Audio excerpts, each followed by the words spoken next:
આજે આપણે બનાવીશું હેલ્ધી લીલી મેથીનો એકદમ સરસ ટેસ્ટી એવો નાસ્તો। આજની મારી રેસીપી તમને ગમે તો લાઈક શેર અને સબસ્ક્રાઈબ જરૂરથી કરજો।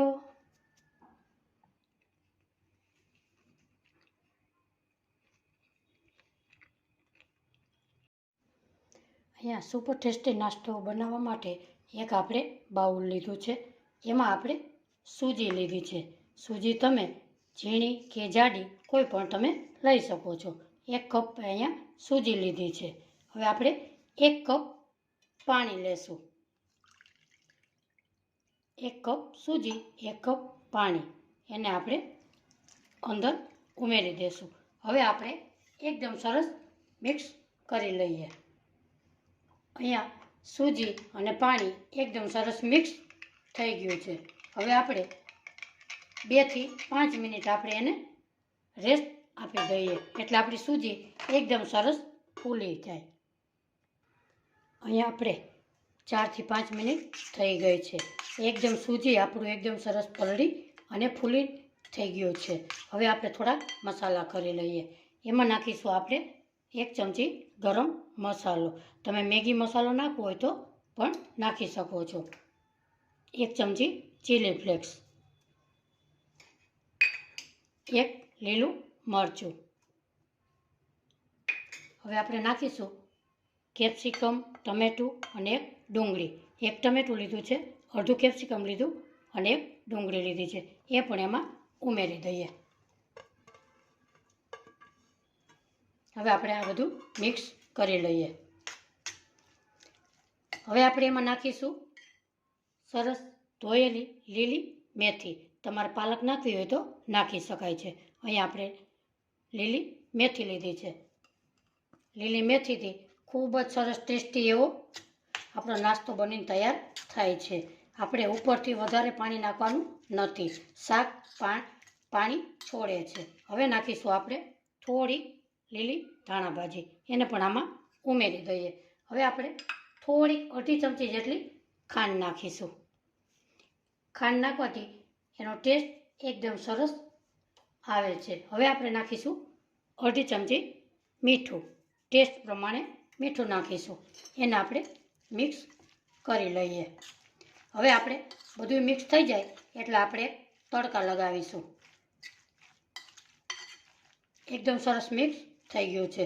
હવે આપણે તડકા લગાડીશું। અહીંયા આપણે તેલ ગરમ થઈ ગયું છે। હવે એમાં નાખીશું આપણે 1 ચમચી રાઈ, 1 ચમચી જીરું।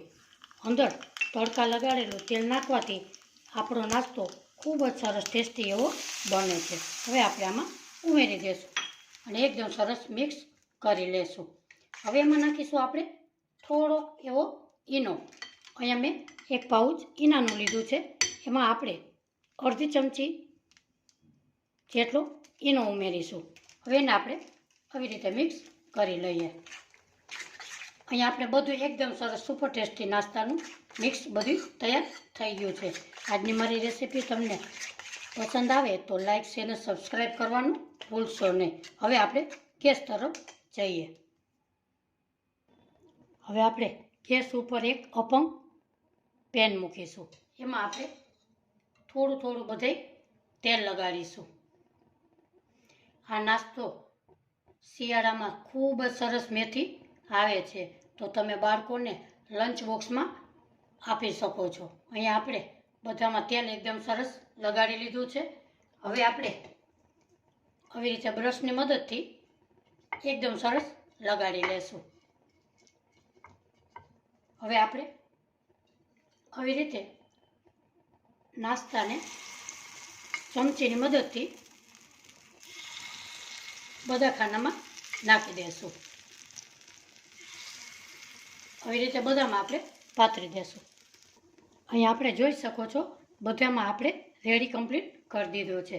હવે આપણે 1 સેકન્ડ માટે ઢાંકણ ઢાંકી દઈએ અને સરસ પાકવા દેશું। હવે આપણે ઢાંકણને હટાવી લેશું અને એની ઉપર થોડું બ્રશની મદદથી આપણે તેલ લગાડી લઈએ એટલે બીજી બાજુ પણ થોડા ઘણા ચોટે નહીં। અહીંયા બધે આપણે તેલ એકદમ સરસ લગાડી લીધું છે। હવે આપણે આવી રીતે પલટાવી લઈએ.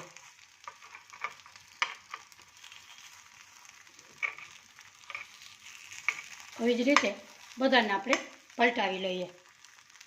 આપણે બધાને સરસ પલટાવી લીધા છે. હવે 2 સેકન્ડ આપણે હજી નીચે પાકવા દઈએ. હવે આપણે બીજી બાજુ પણ પલટાવી લઈએ. વાવ, સરસ, આપણા એકદમ સરસ સુપર ટેસ્ટી આપણો નાસ્તો બન્યો છે. હવે આપણે બધાને આવી રીતે પલટાવી લઈએ.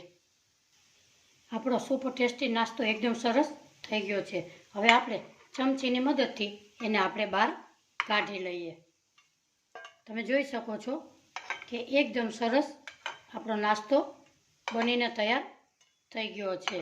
હવે આપણે બધાને આવી જ રીતે બહાર કાઢી લઈએ. અહીંયા આપણે સુપર ટેસ્ટી નાસ્તો સરસ બધાય બહાર કાઢી લીધા છે. હવે આપણે બચેલા છે એને પણ આપણે થોડા આવી રીતે ઉમેરી દઈએ. આવી રીતે બધામાં પાછા ઉમેરી દઈએ. અહીંયા આપણે બધામાં સરસ એકદમ પાથરી દીધા છે. માથે ઢાંકણ ઢાંકી દઈશું. અહીંયા આપણે 1 કપ સૂજીથી આખું ઘરનો નાસ્તો થઈ શકે છે. હવે આપણે 1 સેકન્ડ રહેવા દઈશું. હવે આપણે ઢાંકણ ખોલીશું. એવી જ રીતે આપણે બધાને પાછા પલટાવી લઈએ. આ નાસ્તો ખૂબ જ સરસ ટેસ્ટી એવો બને છે. આવી રીતે બધાને આપણે પલટાવી લઈએ. અહીંયા બધા સરસ પલટાવી લીધા છે. હવે આપણે એ સાઈડ પણ આપણે પકાવવા દઈશું. તમે આ નાસ્તો લીલી મેથીનો કરશો તો ચોક્કસ અઠવાડિયામાં 2 થી 3 વખત બનાવશો. હવે બીજી બાજુ પણ પકાવવા દઈએ. આ નાસ્તો પણ આપણો સરસ તૈયાર થઈ ગયો છે. એને પણ આપણે ગેસની ફ્લેમ બંધ કરીશું અને નાસ્તાને આપણે બહાર કાઢી લઈશું. આવી રીતે આપણો સુપર ટેસ્ટી નાસ્તો તૈયાર થઈ ગયો છે. હવે આપણે સર્વ કરી લઈએ. આજનો મારો નાસ્તો તમને ગમ્યો હોય તો લાઈક, શેર અને સબસ્ક્રાઈબ કરવાનું ભૂલશો નહીં.